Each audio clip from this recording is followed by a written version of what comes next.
하나님의 말씀은 열왕기하 4장 1절에서 7절 말씀입니다. 열왕기하 4장 1절에서 7절입니다.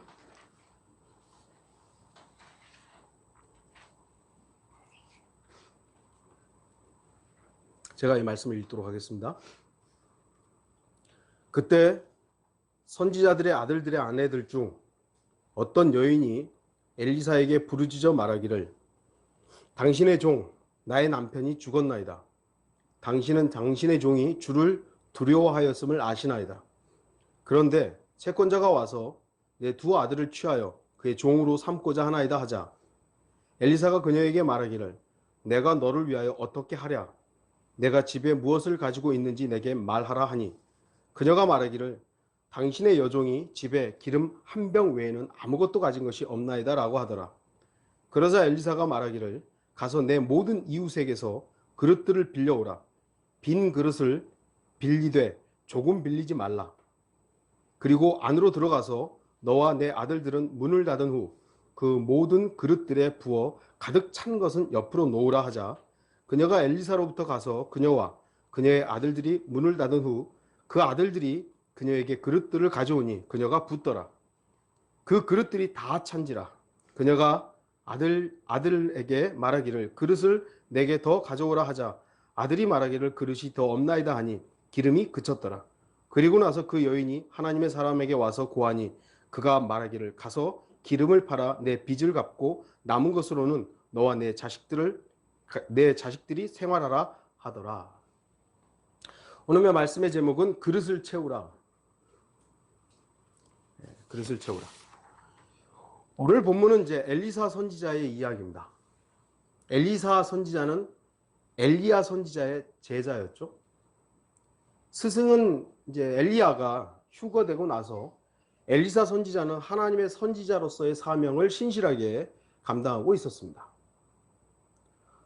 오늘 본문은 엘리사 선지자의 여러 가지 일들 중에 한 행적을 보여주는 내용입니다. 오늘 본문의 내용은 교리적인 예언적인 부분에서는 대환란 때 하나님의 선지자를 통해 기적적으로 보호받고 양육받는 환란 성도들의 예표이기도 합니다. 하나님께서 대환란 때에 먹을 것이 없어서 또 고통받는 그런 환란 성도들을 기적적인 방법으로 부양하시는 그 모습의 예표라는 것이죠. 이런 부분을 오늘날 우리에게 가져와 가지고 억지로 적용하면 안 됩니다. 영적인 적용을 할 수 있지만, 야, 우리도 이제 그릇 가져와. 빈 그릇 다 빌려와. 기름 부어놓고, 주여, 주여 믿사옵니다. 엘리사의 기적을 우리에게도 행해. 이런 거는 하면 안 됩니다, 이거는.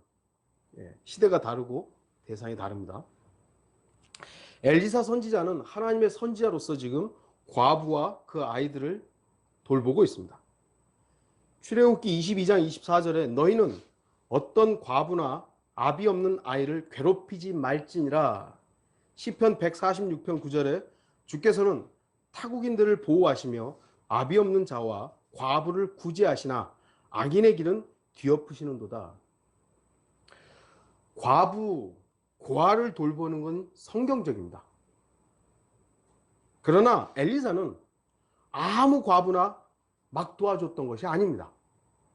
엘리사는 자신의 종이었던, 곧 주를 두려워하는 종의 아내, 그 종의 아내, 하나님을 두려워했던 종의 아내를 돌보았던 것이죠. 이것은 신약에서도 마찬가지입니다. 아무나 도와주는 게 아니에요. 지역교회에 돈이 막 있다고 해서 그래 아무나 밥 퍼주고 아무나 도와주고 그런 게 아닙니다. 여기 디모데전서 5장 3절, 9절, 10절을 보시면 참 과부인 과부들을 존경하라. 진짜 과부들을 존경하라 이것입니다.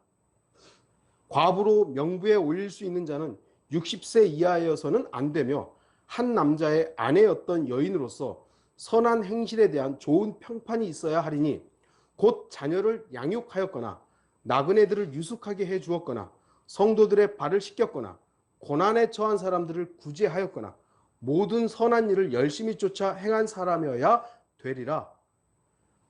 신약의 지역교회에서의 어떤 사람이 어려울 때 우리는 도와야 하죠. 그런데 아무나 막 도와주는 게 아니에요. 물론 그렇다고 해서 뭐 엄격한 기준을 가지고 이 사람은 도와야 돼, 이 사람은 안 돼, 이렇게 막 그 자의적으로 기준을 세우는 건 아니지만 하나님의 말씀에 어떤 과부를 도와줄 때 이러한 기준이 있어야 된다. 이것이 바로 성경에 나와 있는 교회의 도움의 이런 부분인 것이죠. 오늘날 세상은 교회의 역할을 가난한 사람들을 도와줘야 된다. 이것으로 산정해 놨습니다. 그래서 교회가 막 건물은 크게 짓고 근데 옆에 이웃들은 막 굶어 죽고 있다. 교회가 이웃도 안 도와준다고. 물론 교회의 어떤 물질을 어려운 사람들을 도와줌으로 인해서 복음을 전할 계기로 삼는 것은 뭐 바람직할 수도 있죠. 그러나 교회는 아무나 돕고 아무나 돌보는 것이 아닙니다. 저도 저쪽 의정부 교회에 있을 때 사무실에 앉아있고 목양실에 앉아있으면 누가 똑똑똑해요. 나가보면 도와달라고 오죠. 돈 좀 달라고. 멀쩡하면요 안 도와줘요. 뭐 손이 좀 뭐 불편하거나 정말 다리가 그런 분들은 제가 뭐 밥 사주겠다고 했던 경우도 있고, 뭐 바쁘면 그냥 뭐 2, 3천 원 줘서 보낸 경우도 있지만 멀쩡하다고 하시라고, 일하시라고. 그렇게 소문이 나서 그런지 몰라도 많이 오지는 않았어요. 어쨌든지 기준은 있어야 되는 것이죠. 주를 두려워하는 사람을 우리는 돌봐야 됩니다. 지역교회에서도 교회가 뭐 우리가 뭐 그런 경우는 아니지만 지역교회 헌금이 있는데 성도가 어려워졌다 이거야. 근데 그 사람은 하나님을 두려워하지 않아요. 자기 멋대로 살아요. 그냥 교회만 왔다 갔다 그냥 해요. 그러면은 우리 교회 성도니까 무조건 도와요. 그런 건 아니에요. 하나님을 두려워해야 되는 것이죠. 또한 선한 행실에 대한 좋은 평판이 있어야 됩니다. 물론 이 선한 행실이라는 것은 사람에 대한 선한 행실, 과연 그것일까 하는 것이죠. 저는 거기보다도 하나님에 대한 선한 일입니다. 하나님에 대한 선한 일. 그리고 모든 선한 일을 열심히 쫓아 행한 사람에 대해서 지옥교회는 도울 수 있어야 되는 것이죠. 물론 그렇다고 해서 너무 엄격한 기준들을 하다 보면 또 그것이 또 뭐라 할까요? 율법주의로 흐를 수 있기 때문에 경계해야 되는 부분은 있습니다. 하지만 기본적인 기준을 가지고 성도들의 의견을 가지고 어떤 사람을 도울 것인가를 교회가 함께 의논해야 될 필요는 있는 것이죠. 왜 과부나 고아를 돌봐야 합니까? 물론 과부나 고아는 여기서 성경에서 말하는 과부나 고아는 실제적인 거예요. 진짜 과부, 진짜 고아를 말하는 겁니다. 그리고 예언적으로는 이스라엘과 연관되어 있는 단어들입니다. 이스라엘은 하나님이 남편이었어요. 남편이신 여호와 하나님께서 아내인 이스라엘로부터 완전히 죽은 것처럼 되어 있었던 겁니다. 아내인 이스라엘이 하나님을 완전히 떠나버린 것이죠. 과부처럼 산 것이요. 아버지신 하나님께서 민족적으로 아들인 유대인들을 고아처럼 내버려 두신 것입니다. 그래서 과부나 고아라는 단어는 이스라엘의 민족적인 상태를 표현하는 단어입니다. 이스라엘과 연관되는, 물론 진짜 과부, 진짜 고아를 말하는 것이지만 이 단어들에 함의되어 있는 의미는 바로 이스라엘의 영적 상태, 실제적인 상태, 민족적인 상태를 말하는 것입니다. 그리고 대환란 때의 종교 행위의 근거가 되는 것이 바로 이 고아와 과부를 돌보는 것이죠. 야고보서 1장 27절에 하나님 곧 아버지 앞에서 순수하고 더럽혀지지 않은 종교 행위는 이것이니 즉 고난 중에 있는 고아들과 과부들을 돌아보는 것과 자신을 세상으로부터 흠없이 지키는 것이라. 대환란 때는 믿음과 행위가 필요하죠. 믿고 끝나는 것이 아니라 행위가 있어야 돼요. 그 행위의 종교적인 형태가 바로 고아와 과부들을 돌보는 것이 포함되어 있습니다. 그래서 대환란 때는 고아, 과부들 외면하면 안 돼요. 지금 우리가 실제적으로 지금 우리가 고아를 모른다고 해도 우리가 구원을 취소되거나 고아를 나몰라는다고 구원이 취소되지는 않아요. 하지만 대환란 때는 그렇습니다. 그래서 대환란 때는 반드시 고아가 내 주변에 있거나 과부가 있으면 돌봐야 돼요. 근데 이것을 이제 교리적으로 나누지를 못하니까 오늘날 교회가 해야 될 일이 고아와 이 과부를 돌보는 것으로 왜곡되고 있다는 것이 문제인 것이죠. 하나님의 뜻은 분명히 어려움에 처한 사람들을 도와야 되는 것입니다. 그러나 종교인들의 욕심은 하나님과 평행선을 긋는 것입니다. 마태복음 23장 14절에 위선자인 서기관들과 바리새인들아 너희에게 화 있으리라. 이는 너희들이 과부들의 집을 삼키며 남들에게 보이고자 길게 기도하기 때문이라. 그러므로 너희는 더 큰 심판을 받으리라. 과부들은 돌봄의 대상이 되어야 되는데 과부들의 집을 삼키고 있는 거예요. 그들의 것을 뺏어버리는 겁니다. 오늘날도 이와 같은 거짓 목자들, 우상 목자들이 있는 것입니다. 교회에 우리 교회는 특이하게 지금 형제들이 더 많아요. 그렇죠? 하지만 대다수의 교회는 자매들이 70% 내지는 60% 정도 돼요. 네. 거기에 귀가 얇고 이런 사람들이 훨씬 더 많이 모이는 겁니다. 네, 이건 뭐 더 이상 얘기하지 않겠습니다. 오늘 본문의 영적 적용을 우리가 살펴보도록 하겠습니다. 기름은 성령을 예표로 보여줍니다. 성경에는 많은 구절에서 기름이 성령 하나님을 예표한다라고 우리가 배울 수 있습니다. 그리고 이제 그릇은 우리의 몸의 비유가 됩니다. 우리의 몸으로 비유가 됩니다.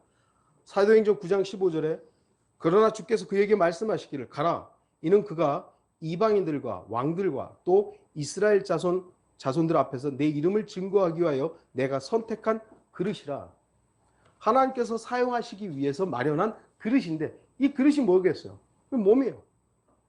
하나님께서 그렇게 이 몸을 사용하시겠다는 것이죠. 우리는 세상을 살아가면서 기름으로 충분하게 채워져야 할 필요가 있습니다. 성령 충만은요, 그리스도인의 선택사항이 아니에요. 필수사항이어야 합니다. 거듭난 그리스도인이다. 내가 예수 그리스도의 복음을 통해서 구원받았다. 그러면요, 여러분은 성령 충만하든지 말든지 뭐 그게 아닙니다. 성령으로 반드시 충만해야 됩니다. 그건 여러분이 선택해서 나는 성령 충만해 하기 싫어 이게 아니라 해야 되는 거예요. 반드시 성령으로 충만해야 합니다. 왜냐하면 성경이 우리에게 그것을 술 취하지 말라 이는 방탕한 것이니 성령으로 충만하라는 것입니다. 그런데 성령으로 충만해야 돼요. 그러기 위해서는 성령으로 충만하기 위해서 먼저 뭐가 필요하냐 이것이죠. 주를 두려워함이 있어야 됩니다. 하나님을 두려워야 돼요. 주를 두려워하는 사람을 하나님께서 돌아보시기 때문입니다. 오늘 본문에서도 아무 선지자의 종의 아내를 막 돌봐준 게 아니에요.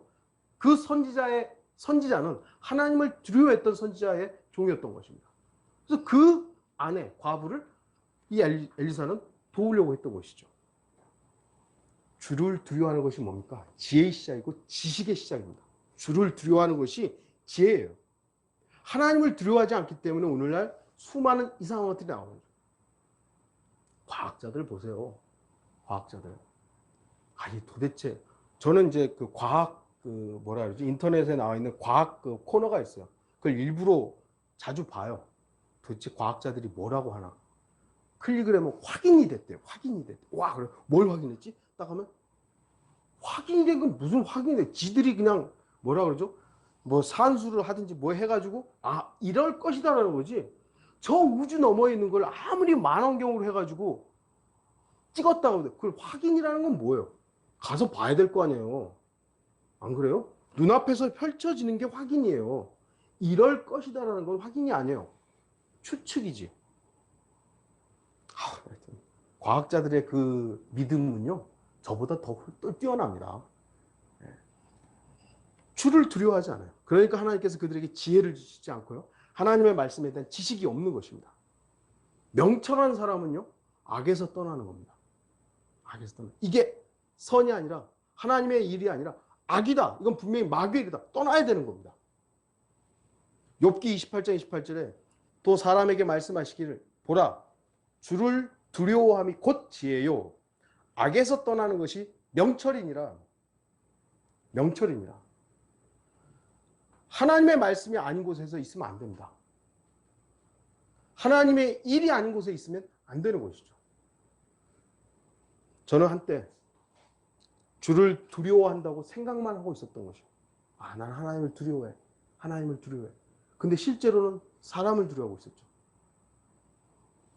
그래서 명철함이 없었던 것입니다. 하나님께서 닫아버리신 것이죠. 성령 충만에 대해서는 지식에 불과했던 것이죠. 설교도 하고 가르쳤는데 이미 명철이 닫혀버리니까 떠나질 못했던 거예요. 그러나 이제는 진정으로 주를 두려워함이 무엇인지 실제로 경험했어요. 여러분도 마찬가지고요. 아, 하나님을 두려워한다는 건 뭔가? 사람을 두려워하지 않는 거예요. 사람을 두려워하면서 나 하나님 두려워한다고. 거짓이었죠? 실제를 경험했고요. 그래서 감사합니다. 그리고 이제는 그릇을 준비한다는 의미가 뭔지를 배워가고 있습니다. 그릇을 준비한다는 것은 무엇입니까? 담겨져 있는 내용물을 버려야 하는 겁니다. 빈 그릇을 가져와야 되는 것이죠. 엘리사는 과부에게 그릇을 가져오라고 합니다. 이웃에게 빌려서라도 빈 그릇을 많이 가져오라고 말하죠. 3절에 나와 있죠? 비어있는 그릇입니다. 무엇인가가 담겨져 있는 그릇에는 기름을 채울 수 없습니다. 과부가 아무리 많은 그릇을 빌려왔다 해도 그릇 안에 무언가가 채워져 있었다면 기름을 채울 수 없어요. 기름을 채우려면 반드시 그 안에 있었던 걸 비워야 되는 거죠. 아마도 과부가 아들들하고 와가지고 그릇을 빌려올 때 그릇 좀 빌려주세요. 아, 왜요? 뭐 좀 쓰려고요. 아, 그래요? 여기 뭐가 담겨져 있는데 이거 가져가실래요? 아니, 그거 좀 비워주세요. 비워달라는 것이죠. 나 자신의 그릇에 성령 충만을 원한다면 내 안에 담겨진 내용물을 비워야 합니다. 불필요한 찌꺼기를 버려야 합니다. 그릇에 무엇이 담겨져 있었든지 그것이 비워져야만 그릇을 기름을 채울 수가 있는 것이죠. 어떤 집에 갔더니 사과가 가득 담겨져 있어요.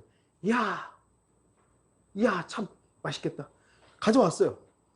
기름을 거기다가 어떻게 부어요? 이 사과를 버려야죠. 아무리 그 사과가 맛있어 보인다 할지라도 그걸 비워야 거기다가 기름을 넣을 수 있는 것입니다.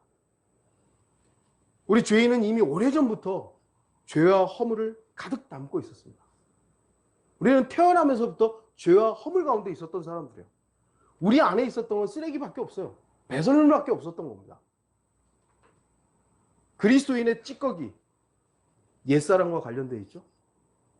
게으름, 교만, 시기, 이기심, 탐욕, 구원받지 못한 사람에 대한 무관심, 험담, 중상하는 것, 사람을 두려워하는 것, 자기 연민, 이건 다 부정적인 것들이었어요.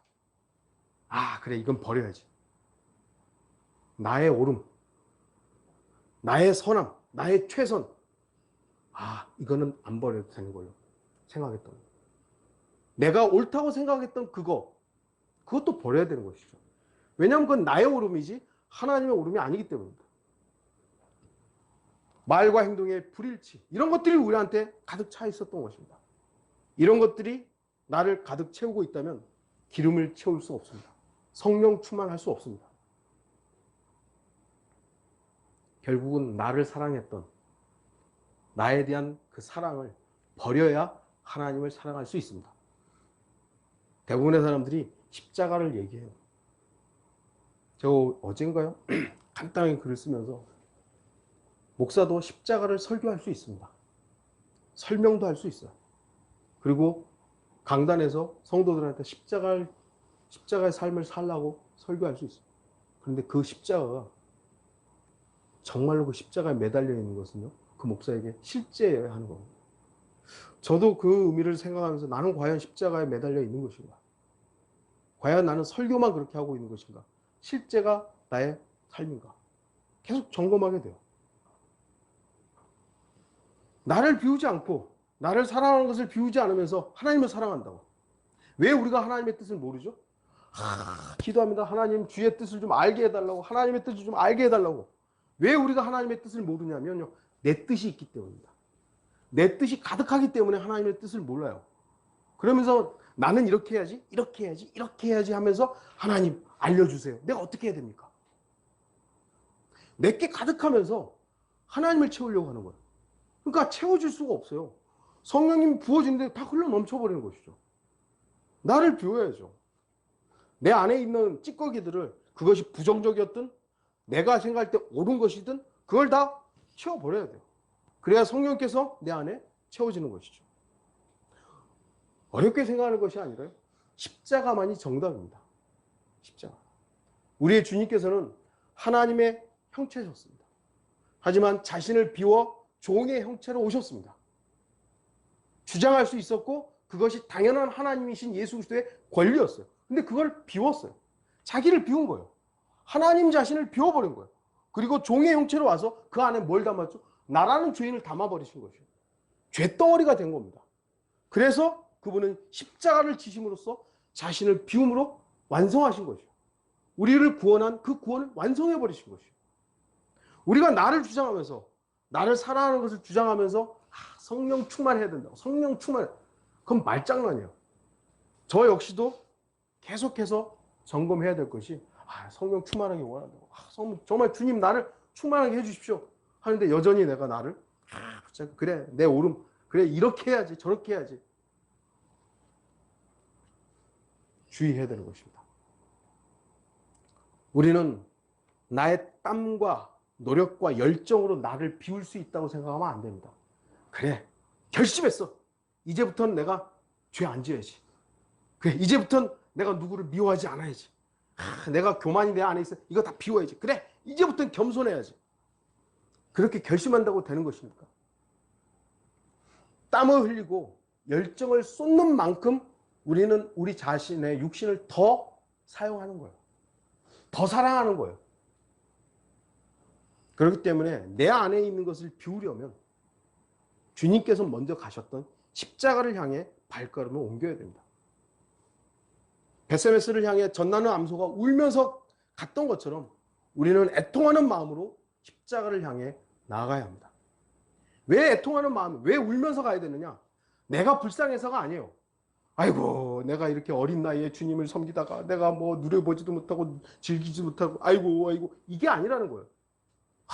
내가 세상에서 이렇게 성공할 텐데 내가 주님 섬기다 보니까 이렇게 그런 애통함이 아니라 주님 나는 여전히 나를 사랑합니다. 주님 나는 여전히 나를 너무나도 아끼고 있습니다. 그런 애통함으로 십자가를 향해 나가야 됩니다. 그랬을 때 그릇이 비워지는 것이죠. 그리고 비워진 그릇은 깨끗해야 되죠. 깨끗해야 됩니다. 디모데후서 2장 21절에 그러므로 누구든지 이런 것들에서 자기를 깨끗하게 하면 그는 귀한 그릇이 되어 거룩하여지고 주인이 쓰시기에 합당하며 모든 선한 일을 위하여 예비되느니라. 만일 과부가 이웃에게 빈 그릇을 빌려왔는데 그 안이 지저분하고 불결하다면 어떻게 되겠습니까? 그 안에 비어있긴 비어있는데 거기 오물이 묻어있어요. 그럼 기름을 부으면 어떻게 되죠? 기름이 더러워져요. 물론 그리스도인 안에 내주하시는 성령 하나님께서는 비록 우리의 몸이 더럽혀진다 해도 그 어떤 영향도 받지 않습니다. 내가 더럽다고 해서 내 안에 계신 성령님이 오염되는 건 아니에요.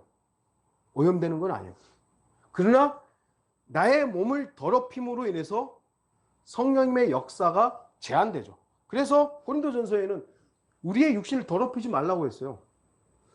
심지어는 그러다가 죽는다고. 그런 경고까지 있는 것입니다. 너희의 성전을 더럽히지 말라고. 이렇게 되어 있죠. 우리의 이 더러워진 몸, 죄와 연루되고 죄를 사랑하고 죄를 여전히 탐닉하고 있는 이 몸으로 인해서 성령께서 제한되는 겁니다. 그것은 성령 충만하지 못한 성령님 때문이 아니라 나의 어리석음으로 인해서 성령이 충만하지 못한 것입니다. 제한되는 것이죠.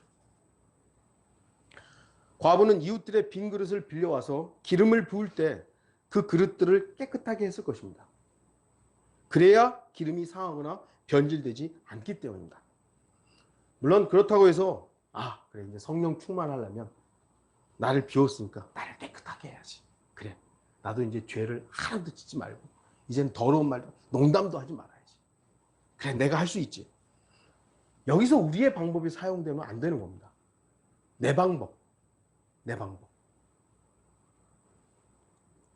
왜냐하면 그릇을 깨끗이 할 수 있는 것은요 내 손으로 할 수 있는 게 아니기 때문입니다. 왜죠? 내 손도 역시 더럽기 때문이에요. 이 손을 깨끗이 하시는 것은 주님이시고 이 몸도 깨끗하게 하는 건 주님이십니다. 물론 오늘 본문에서의 깨끗이 하는 건 과부가 자기 손으로 했을 겁니다. 하지만 그리스도인은 내 방법으로 나를 깨끗이 할 수 있는 존재가 아닙니다. 여러분이 마시던 술을 딱 끊고 나 이제 술 안 먹어. 그럼 깨끗해지는 겁니까? 그래 나는 맨날 음란한 생각을 했는데 음란한 생각이 안 해. 그럼 깨끗해지는 겁니까? 그건 우리 기준이에요. 우리 기준. 주님의 기준은 그걸 말하는 게 아니에요. 주님이 거룩하신 것을 주님의 거룩함을 믿는 것을 우리 주님께서 우리 보고 거룩하다는 것이지 내가 거룩하니 너희도 거룩하라. 그래 이제부터 내가 경건한 삶을 살면 이제 거룩해지겠지. 착각하지 마세요. 우리 방법이에요. 물론 그렇다고 죄를 막 탐닉하라는 건 아니죠. 저와 여러분을 정결케 한 것은 예수 그리스도의 피입니다. 예수 그리스도의 보혈이 우리를 깨끗하게 한 거예요. 그렇죠? 안 그렇습니까? 그분의 보혈만이 우리를 정결케 한 겁니다. 그의 피뿌림을 통해서 우리는 깨끗하게 된 것이에요. 마찬가지로 구원받은 후에 우리의 정결함, 거룩함을 유지하는 것도 주님의 보혈입니다. 예수 그리스도의 피만이 우리를 믿음의 생활의 여정 속에서도 우리를 정결케 할 수 있는 유일한 근거입니다. 그래서 우리는 주님의 보혈을 매 순간 찬양하는 것이죠.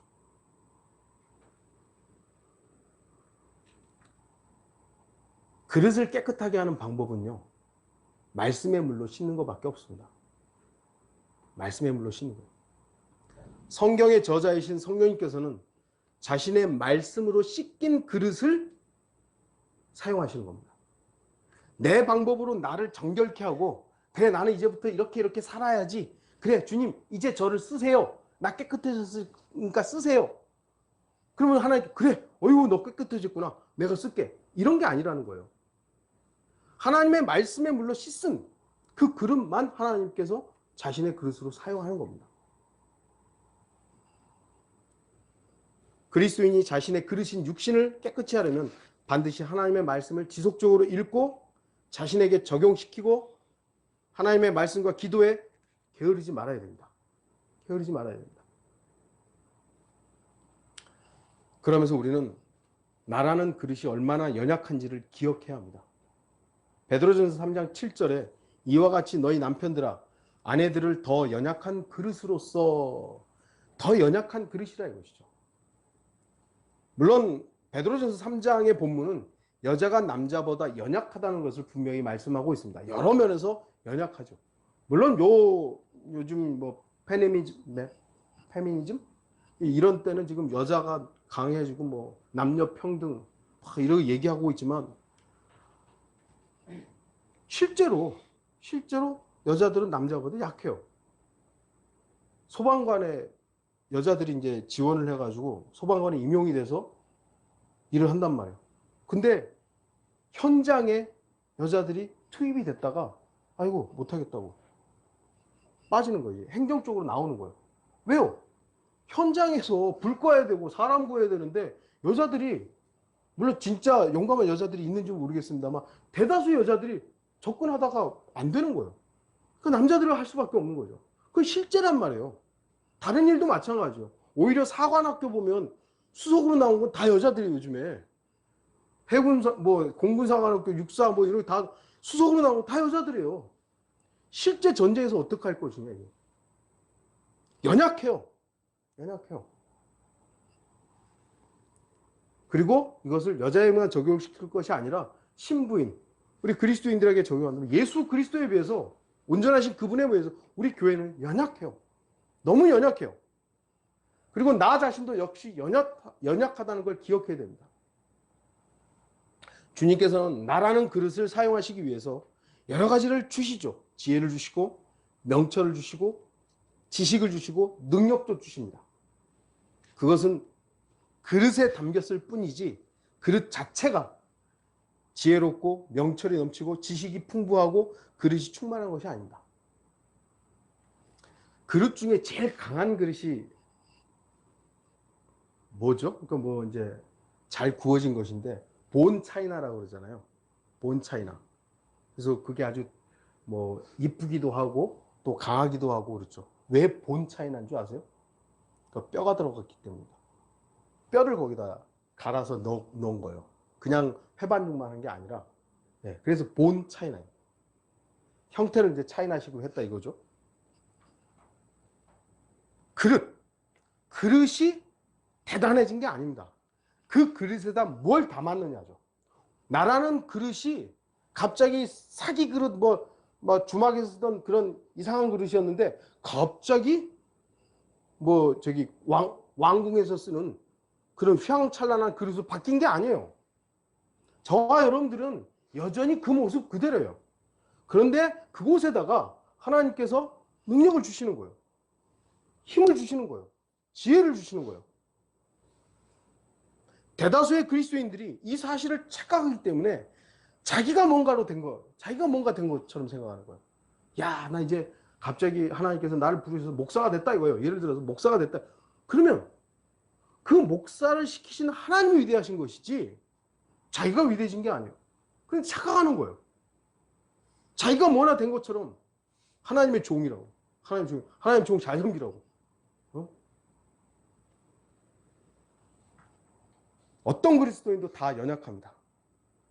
잘하게 하시고 사용하시고 능력을 주시는 분은 오직 주님이십니다. 그래서 저와 여러분들이 자랑할 것은 오직 주님이시지 내가 뭘 했다를 자랑하는 게 아니에요. 그것을 기억해야 되죠. 그릇은 주님께서 쓰시는 대로 복종하면 됩니다. 복종하면 돼요. 그릇은 단지 준비되고 어떤 식으로 사용되든 그 주인의 쓰임에 복종하면 되는 거죠. 내가 이 그릇으로 여기다가 좀 물을 담았어요. 그럼 물잔이 되죠. 물잔이 되는 거예요. 근데 여기다가 주스를 담았어요. 주스잔이 되는 거예요. 근데 어느 날 여기다가 그냥 뭐 아무거나 쓰레기, 놀 데가 쓰레기를 담아. 그럼 쓰레기가 되는 거예요. 쓰레기를 사용하는 잔이 되는 것이에요. 뭘 쓰느냐는 이 그릇이 이 잔이 결정하는 것이 아니라 주인이 결정하는 거예요. 주인이. 자신이 쓰임받고 싶은 대로 써달라고 주인에게 말할 수 없습니다. 나 이렇게 써달라고. 사실 우리는 하나님께서 왜 우리들을 이렇게 사용하시는지 모를 때가 많습니다. 그러나 하나님께서는 자신의 필요에 따라 우리들을 사용하시기 위해서 준비하고 계시는 것입니다. 우리들은 그저 순종하는 거예요. 주님께서 어떻게 나를 사용하시든 사용하시라고. 세 가지 나무가 있었어요. 올리브 나무하고 떡갈나무하고 전나무가 있었습니다. 이건 그냥 예화예요. 실제는 아니야, 예화인데요. 이들은 각자 특별한 존재가 되겠다는 꿈을 가지고 있었습니다. 올리브 나무는 그래, 나는 화려한 보석 상자가 되고 싶어. 야, 내 안에다가 보석을 담는다면 얼마나 좋을까? 나는 보석 상자가 되겠다. 라는 꿈을 가지고 있었습니다. 어느 날 나무꾼이 와서 그 올리브 나무를 베었습니다. 야, 이제 난 드디어 보석 상자가 되겠구나. 그러나 베어진 그 올리브 나무는 더럽고 냄새나는 짐승의 먹이를 담는 구유가 됐던 것입니다. 그냥 꿈이 산산이 좋아났던 것이죠. 자기가 기대했던 보석 상자와는 상관없이 더럽다기보다도 음식을 담는 그런 그릇이 되었으니까. 올리브 나무는 자기 자신을 너무 미워했어. 나 이러려고 태어났나. 떡갈나무의 꿈도 아주 대단했습니다. 그는 자신이 훌륭한 왕을 싣고 바다를 건널 거대한 배를 만드는 제목으로 쓰이기를 바랬습니다. 그래서 나무꾼이 자신을 딱 베어낼 때, 야, 나 드디어 이제 왕의 배를 만드는 제목이 되겠구나. 그런데 이 떡갈나무는 조그마하고 초라한 낚싯배를 만드는 재료가 됐던 거예요. 떡갈나무 역시도 슬픔의 눈물을 흘렸습니다. 왜 나는 이 모양이 이 꼴이 됐나? 곧게 뻗은 전나무는 언제까지나 곧게 버티고 서서 사람들에게 하나님의 위대한 섭리를 일깨워주고 싶었습니다. 그러던 어느 날 번개가 치더니 순식간에 전나무를 쓰러뜨려 버렸습니다. 한참 후에 나무꾼이 벼락을 맞아 쓰러진 전나무를 가져다가 장작더미 속에 던져놓은 것이에요. 언젠가는 이제 불태워야지 던져놓은 것입니다. 전나무의 꿈도 산산이 부서졌습니다. 새 나무의 꿈, 자신들의 바람은 모두 부서지고 더럽혀지고 잊혀졌던 것입니다. 그런데 하나님께서는 다른 계획을 가지고 계셨던 것입니다. 오랜 세월이 흘러 한 부부가 아이를 낳을 곳을 찾지 못해서 헤매고 있었습니다. 그러다가 그들은 마침내 한 마구간에 들어갔고 아이를 그 구유에 눕혔던 것입니다. 이 구유가 바로 올리브 나무였던 것이죠. 올리브 나무는 귀중한 보석을 담는 보석 상자가 되고 싶었지만 하나님은 더 좋은 계획을 가지고 계셨던 것입니다. 시간이 더 흘러 구유 속의 아이는 키와 지혜가 자라 늠름한 청년이 되었습니다. 어느 날 이 청년은 호수 반대편으로 건너가기 위해서 작고 초라한 낚싯배를 탔던 것입니다. 이 낚싯배가 바로 떡갈나무로 만들었던 것입니다. 떡갈나무는 위대한 왕을 태우고 바다를 건너고 싶었지만 하나님은 더 좋은 계획을 가지고 계셨던 것이죠. 또 시간이 흘렀습니다. 몇몇 로마 병사들이 장작더미 속에서 커다란 나무를 찾아 그 나무를 십자가를 만들었습니다.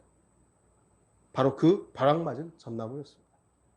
그래서 전나무에 그 청년이 못 박혀 매달렸던 것입니다.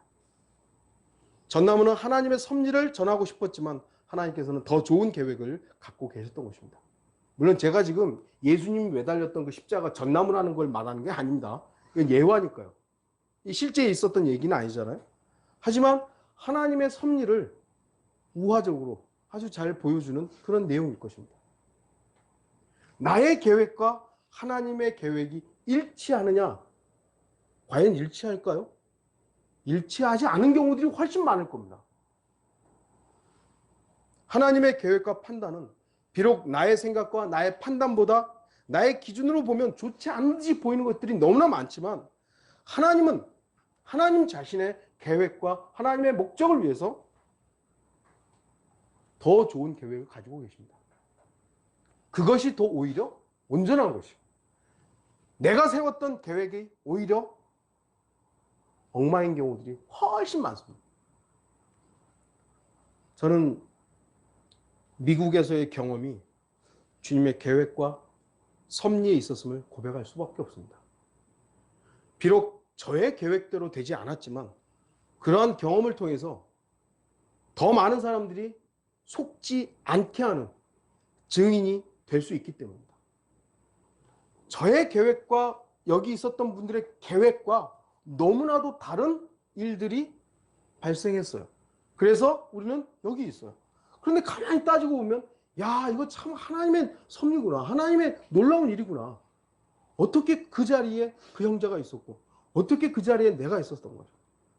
야, 하나님은 정말로 합력하여 선을 이룬다는 것이 이런 거구나. 저는 이제 주님께서 저라는 연약하고 어리석은 그릇을 사용하시는 대로 쓰임받을 뿐이에요. 어떤 의미에서는요. 여러분 몇몇 형제들이 없었으면 저 굳이 여기서 설교하지 않고 그냥 교회를 찾아가서 다른 교회 가가지고 그냥 이름이 있든 없든 그냥 예배 드리면 될 수 있어.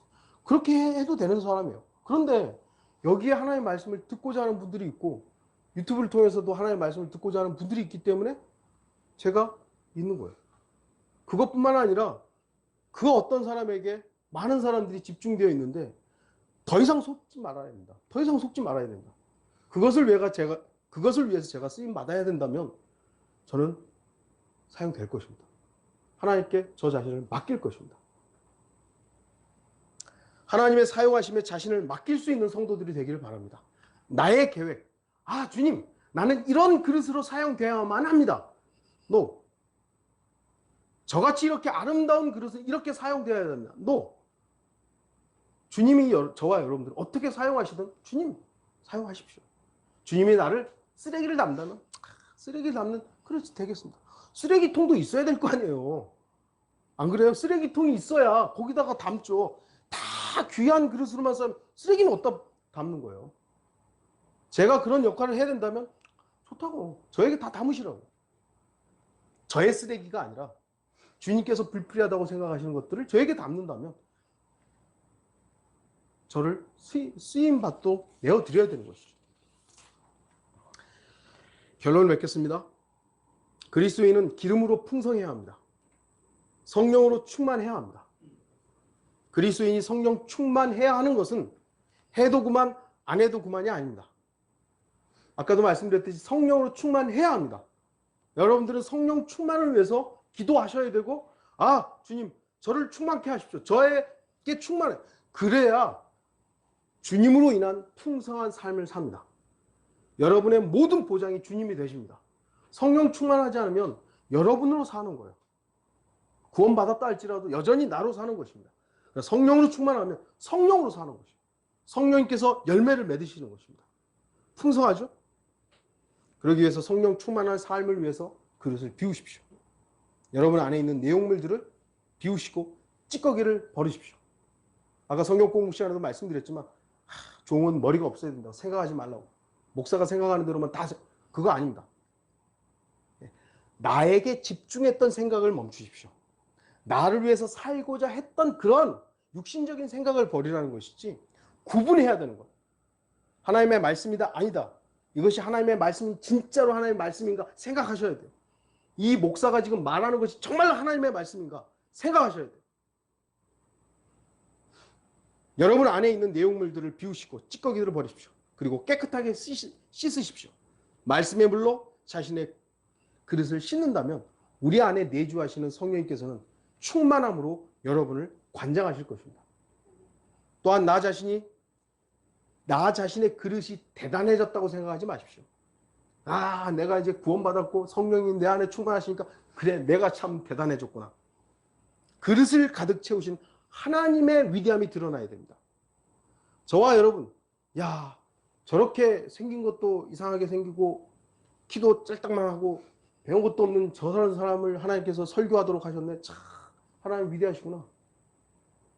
여기 있는 분들도 마찬가지입니다. 여기 모인 분들 세상적으로 또는 뭐가 대단해요? 아무것도 없어요. 그런데 저와 여러분 안에 계신 주님으로 인해서 우리가 이렇게 풍성하게 누리는 거예요. 정말 주님은 대단하시다. 저런 사람들을 여기에 모아놓고 내가 드러나는 걸 경계하십시오. 저 목사 설교 잘한다. 저 목사 설교 잘한다. 경계하십시오. 반드시 잊지 말아야 할 것은 나를 사용하시는 분은 하나님이셔야 하며 하나님께서 어떻게 사용하시든지 복종하고 순종하며 반드시 귀한 그릇으로 발견된 그렇게 순종할 때 하나님께서 쓰시는 성도들이 되기를 바라는 것입니다. 다 같이 기도하겠습니다.